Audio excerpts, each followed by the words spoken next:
Si bien el psicoanálisis no critica los avances que tiene la ciencia, sí advierte sobre ciertas dificultades que propone la ciencia en su método con respecto a la subjetividad. Hay que tener en cuenta que el método científico de por sí ya deja de lado el tema de la subjetividad y sin embargo tiene una relación paradójica con respecto a eso. La imagen del científico abstraído, compenetrado, inmerso en su propio pensamiento es algo bastante usual. Sin embargo, hay que pensar que la ciencia surge particularmente desde el pensamiento racional, postulando una idea de sujeto, que es el punto arquimedial de toda construcción de conocimiento, y de allí que la problemática del sujeto esté dentro de la misma problemática de la ciencia. La ciencia pretende dejar de lado todo lo que tenga que ver con la subjetividad, porque parecería como que eso estorba o que deja de lado la pretendida objetividad.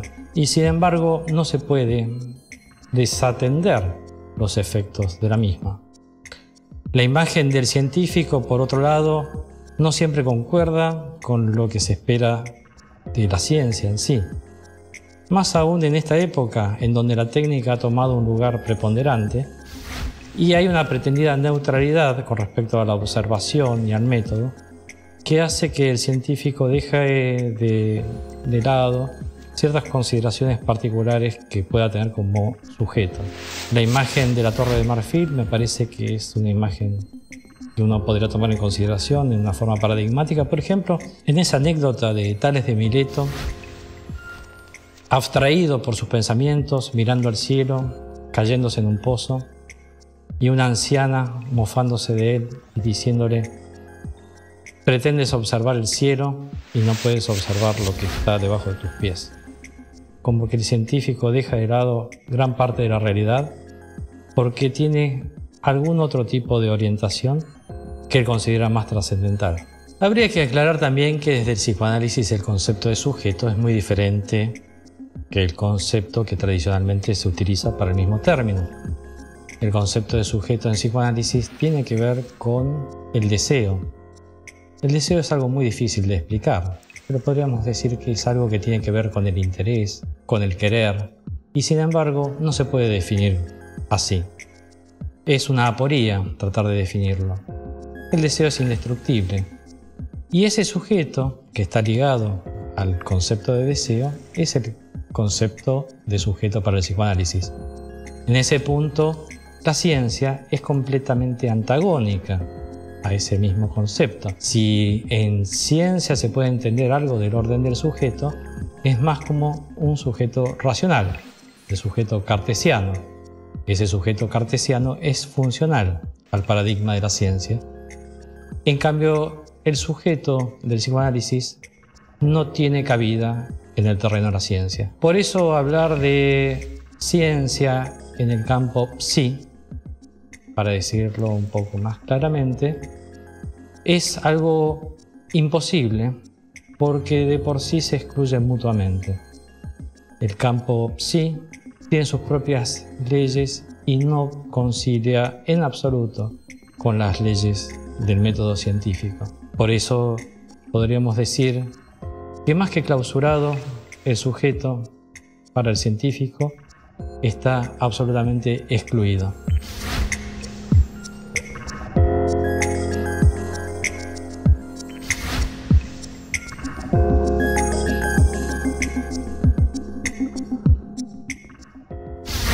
Si por erótica entendemos una combinación de deseo, goce, interés, amor, sí, evidentemente, en toda búsqueda, en general, hay erótica, y particularmente en la búsqueda del conocimiento.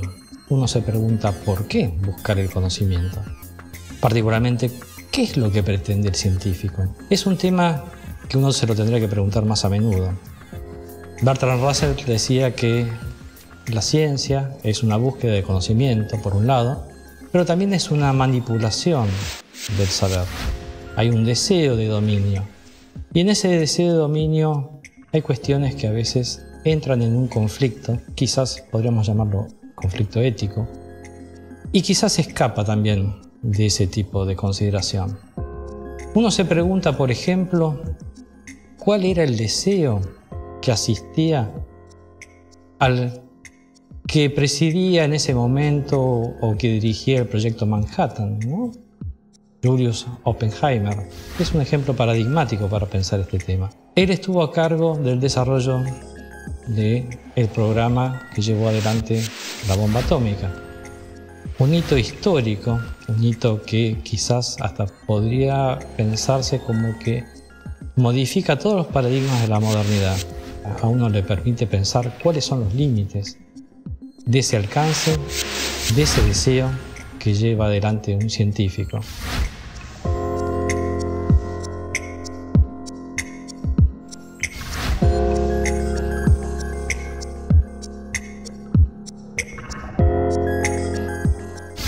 Creo que sí, no solamente hay una enajenación, sino también una extrañeza entre la subjetividad y el método. Hay intereses encontrados. El método apunta a algo objetivo, a veces sin tener un fin muy claro, a veces sin tener un principio muy claro. Uno se encuentra encerrado en muchas oportunidades en cuestiones que tienen que ver con estos dilemas, estas aporías, y fundamentalmente en lo que tiene que ver con el campo de la ética, más en el terreno quizás biológico, donde se han acuñado diferentes términos, como por ejemplo bioética, biopolítica y bioeconomía. Hay temas que la ciencia no puede abordar y que tienen que ver con el campo de la subjetividad. El sentido de la vida, el fin de la vida, el problema de la muerte, el problema de los deseos, son temas que hoy en día son un conflicto permanente para la ciencia. Un ejemplo que me parece un modelo como para pensar esto es el caso de un profesional, podríamos decir y podríamos discutirlo, un científico, que en determinada oportunidad hace mucho tiempo, para ser más exactos, el 23 de septiembre de 1939, después de una larga enfermedad, en un estado bastante malo, llamó a su médico personal y le pidió ayuda para morir. Y el médico personal respondió favorablemente. Le inyectó morfina hasta que por fin esta persona murió. 3 meses antes, pese a su gran sufrimiento, todavía sostenía que él prefería la existencia a la muerte. Y sin embargo, en ese momento, él tomó la decisión de morir con la ayuda de su médico personal. Esta persona era Sigmund Freud. Con este ejemplo, y retomando el hilo de la pregunta, si hay una enajenación de la subjetividad por parte de las ciencias, uno tendría que diferenciar entre el método científico y el científico en sí. Freud, hasta el último momento de su vida, fue dueño de su propia subjetividad. Él decidió incluso su propia muerte. Y este punto, que es un punto de mucho peso y mucho conflicto para un ser humano, es algo que todavía no ha respondido la ciencia.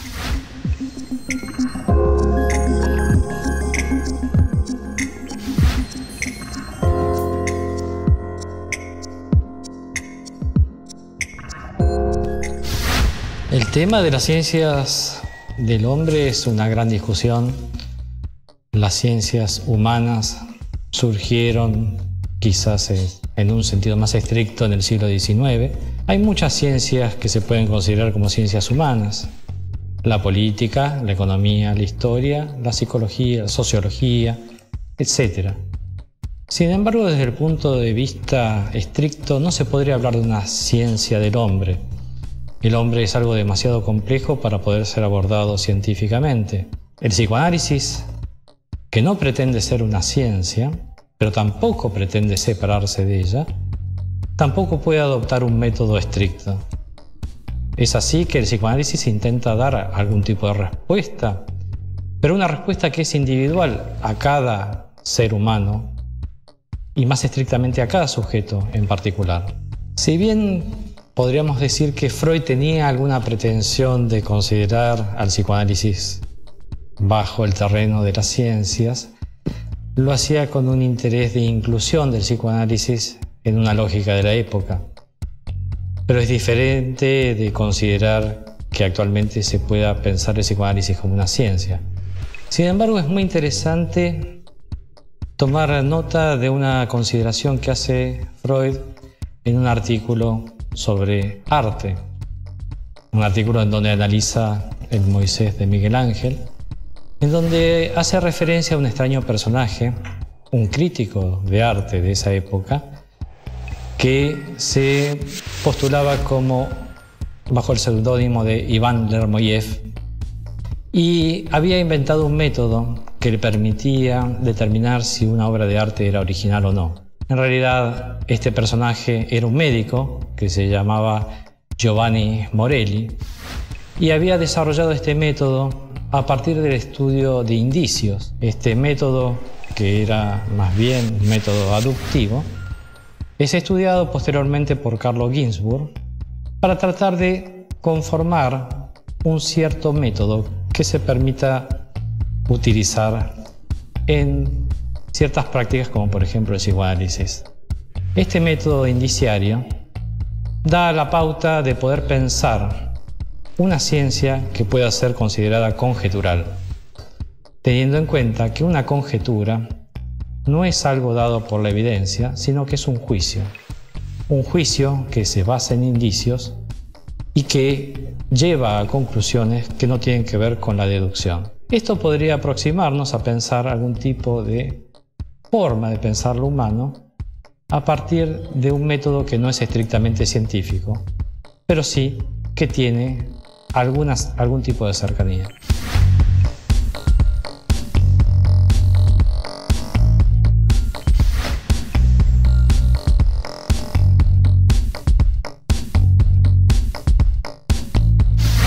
Mi idea del científico era de las películas Dr. Jekyll y Mr. Hyde.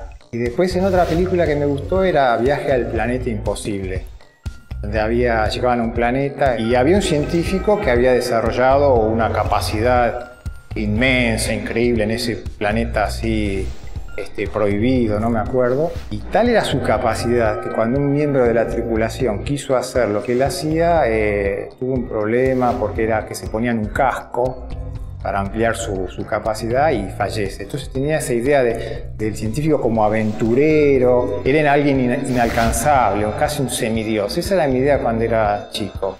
Yo también, cuando era chico, cuando tenía por ejemplo 15 o 16 años, a mí me fascinaba la ciencia y pensaba que un científico era como una especie de genio, un semidios que podía tener un conocimiento inalcanzable, ¿no? para un simple mortal. Cuando empecé la facultad, después seguí teniendo esa idea también del científico como el gran iluminado, el gran genio, pero ya empecé a ver a los profesores y a estar más en contacto con los científicos. Poco a poco me fui dando cuenta que el científico no estaba solo, no era como un científico subido en un laboratorio, en una torre, escondido del mundo, dueño de un conocimiento prohibido para el resto, sino que el científico en realidad era una persona de carne y hueso que trabajaba con otras personas también de carne y huesos y con los cuales discutía ideas. Y después cuando me recibí y bueno, ya empecé a trabajar en la ciencia, me di cuenta que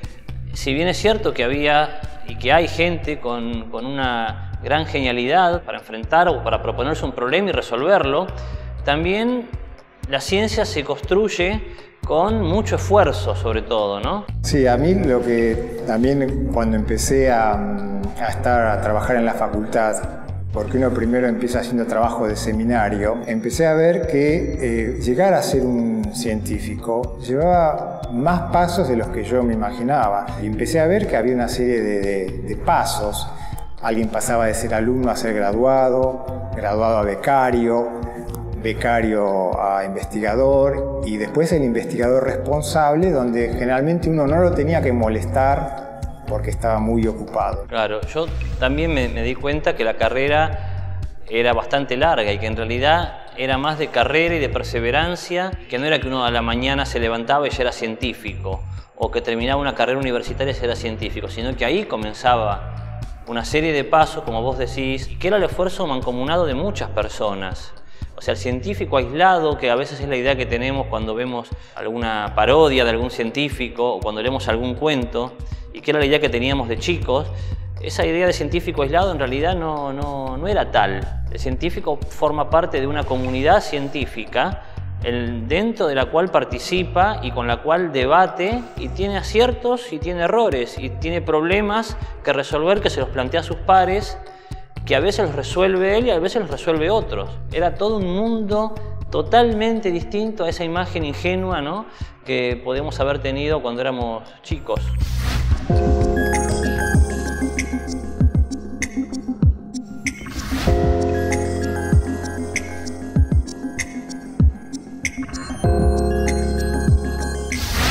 Cuando uno mira un poquito para atrás, ve que ser científico cuesta mucho. O sea que para ser científico, cuando uno mira para atrás, se da cuenta que tiene que seguir un montón de pasos, que no es algo tan sencillo. Uno permanentemente tiene que estar estudiando, capacitándose, debatiendo con sus colegas, y la cosa pasa no tanto quizás por contestar preguntas demasiado importantes a simple vista o demasiado complejas a simple vista, sino que hacerse a veces preguntas muy sencillas, y a partir de esa pregunta concreta, aparentemente simple, a partir de ahí recién van a empezar a surgir respuestas que me van a permitir construir una teoría, poder aportar algo más al conocimiento de la biología, de la química o de la disciplina que esté estudiando, ¿no es cierto?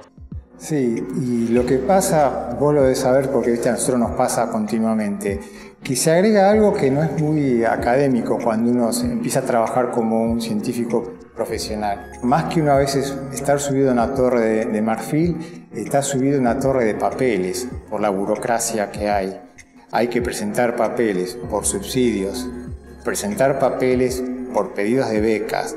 Si yo junto todos los papeles que tengo por los subsidios, pedidos, son tan altos como los papeles de los papers, porque uno los papers hoy los tiene en PDF y los lee en cualquier lado. Esa es una cosa que se junta, que no es específicamente la idea que uno tiene de hacer ciencia, pero si no hace eso, no tiene lugar donde poner los pies para hacer ciencia.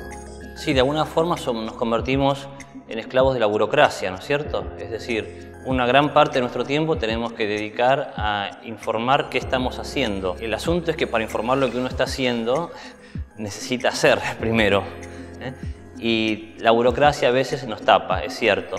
Entonces, la tarea del científico, de lo que uno pensaba, o de lo que quizás un estudiante universitario o el pueblo en general pueda pensar, a lo que verdaderamente es, a veces hay pasos que no se conocen tan bien, ¿no es cierto? Y atrás del trabajo, del artículo, que uno ve como algo tan pulido y tan interesante que ha podido realizar, atrás de ese trabajo hay cantidad de trabajo, en parte en el laboratorio, como es en nuestro caso, y parte el trabajo de llenar formularios para conseguir subsidios, que son los que nos permiten pagar después los experimentos, que por cierto son caros.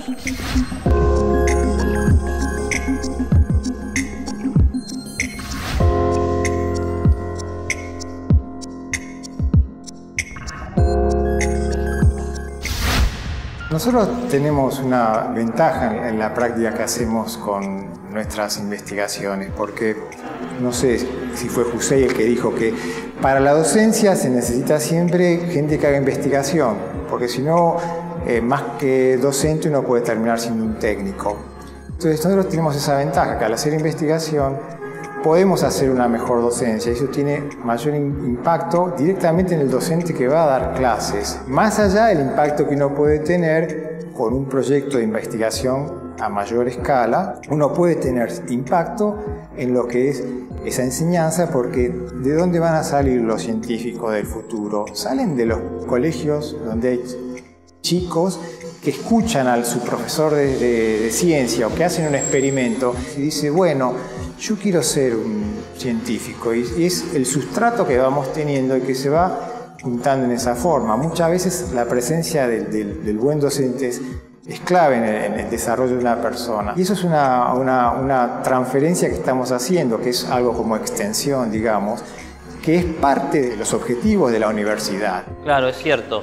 Uno tiene que tener como las dos vertientes siempre, ¿no es cierto? Porque nosotros tenemos como profesionales un rol social muy importante, porque nuestra profesión, nuestra carrera, se la debemos, y nuestra actividad se la debemos a la sociedad, que fue la que de alguna forma nos permitió poder desarrollarla. Y es la sociedad la que nos banca nuestras investigaciones, la que con sus impuestos permite que después tengamos subsidios para poder trabajar. Por otro lado, también tenemos un papel fundamental en cuanto a lo que investigamos, que este es más difícil de que la gente lo aprecie directamente, de que la sociedad se entere directamente. A veces, digamos, nuestro aporte solo no contribuye en sí mismo, pero nuestro aporte sumado al del otro científico y al del otro y al del otro, que está quizás en otro lugar del planeta, puede hacer que todos esos aportes juntos permitan llegar a un avance importante, que es beneficioso para todos. Tomemos el caso del ELUAR. La sociedad en general no lo conoce, ni siquiera sabe por qué fue galardonado con nada más ni nada menos que con el premio Nobel, o sea, por una contribución importantísima que hizo a la humanidad. Sin embargo, todos los chicos que estudian bioquímica, tanto médicos como biólogos e incluso los propios bioquímicos, estudian sus trabajos. En todos los libros de bioquímica aparecen los trabajos del ELUAR. Quizás no con su nombre ya, porque es imposible citar a todos los autores o a todos los científicos que han hecho alguna contribución. No entrarían en un libro, pero sí su contribución figuran en estos libros. Y es importantísima, no solamente como conocimiento o como para incrementar los conocimientos que tenemos sobre la vida o sobre los seres vivos, sino que fue importantísima desde el punto de vista médico. Ahora, ¿qué ocurre? Uno puede hacer una encuesta por la calle, simplemente preguntarle a un profesional que no sea de las disciplinas de las ciencias biológicas, o a un chico de una escuela secundaria, por ejemplo, que esté en los últimos años, si conocen la obra o los trabajos del ELUAR, o preguntarles por qué el ELUAR recibió un premio Nobel, y lo más probable es que no lo sepan, y menos aún que conozcan el contenido de sus trabajos. Entonces, ahí tenemos como una especie de desfasaje entre lo que hace el científico en el laboratorio, que en este caso que estoy citando es de tanta importancia, y la sociedad, que en definitiva la sociedad es la que nos da los medios para poder hacer investigación. O sea, el científico investiga en general con dinero que aporta la sociedad a través de sus impuestos. También puede tener subsidios y aportes de empresas privadas o de índole privado. Y de hecho el ELUAR los tuvo, por ejemplo, con la Fundación Campomar, pero fueron puestos para el beneficio de toda la sociedad, de toda la comunidad.